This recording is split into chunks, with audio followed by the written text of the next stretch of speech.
कुछ ही हफ्तों में मोगुलामा कटाई शुरू कर सकती हैं। फसल की सेहत के लिए खरपतवार हटाते रहना भी जरूरी है। 4 साल पहले एक स्थानीय पहल की मदद से उन्होंने करीब 5 एकड़ जमीन लीज पर ली।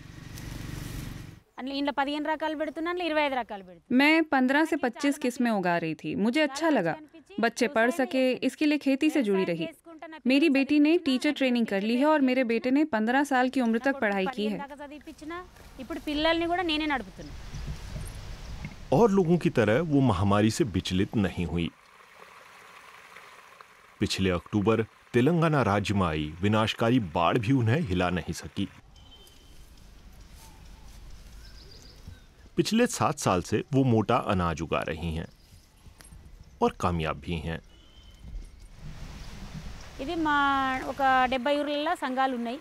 नुकसान उन्हीं का हुआ जो खाने की फसल छोड़कर कुछ और उगाने लगे।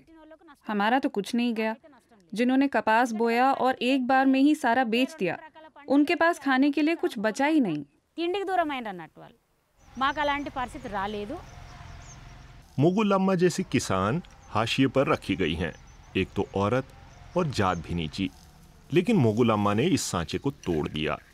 उन्होंने खुद तय किया कि क्या उगाना है, जमीन भी अपनी, भारतीय समाज के बनाए मानकों से दूर।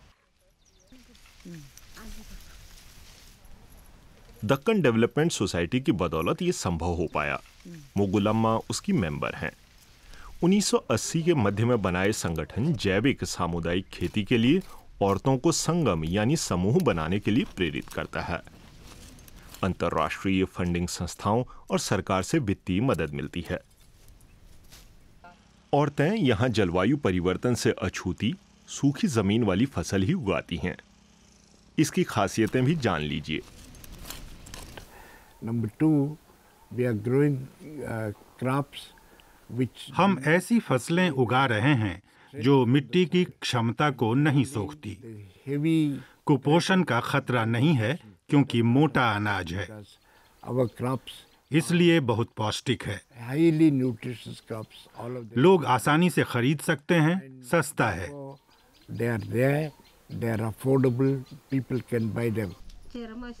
खाद्य सुरक्षा और स्वायत्ता हासिल करने की कुंजी है पारंपरिक बीज।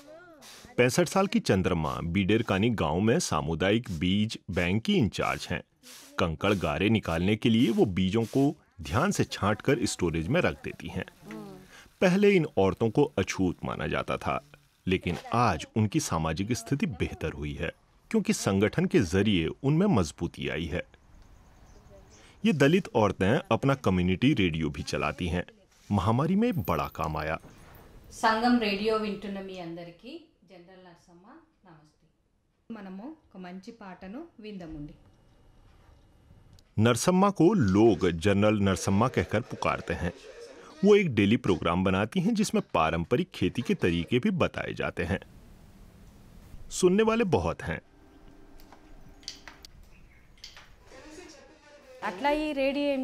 हमने युवाओं को विभिन्न फसलों के बारे में शिक्षित करने के लिए रेडियो शुरू किया।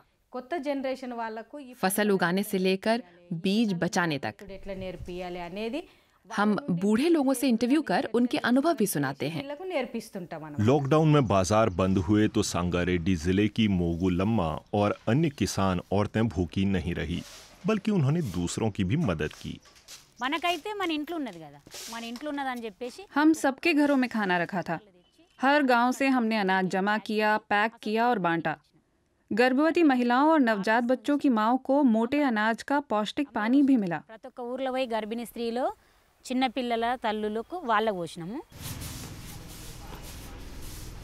संकट का बखूबी सामना करने वाली औरतों से अब इलाके के अन्य किसानों ने भी सबक लिया है।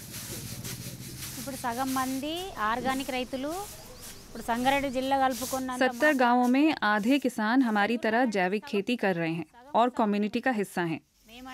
पहले 1/4 किसान ही थे। धीरे धीरे संख्या बढ़ने लगी।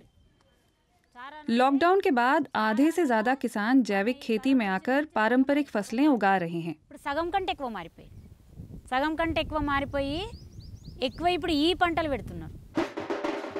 आंदोलन के करीब 4 दशक हो चुके हैं। सदस्य गांव-गांव जा रहे हैं। महिलाएं मजबूत बनी हैं और खेती के जैविक और जलवायु परिवर्तन से अछूते तरीके विकसित कर पाई हैं।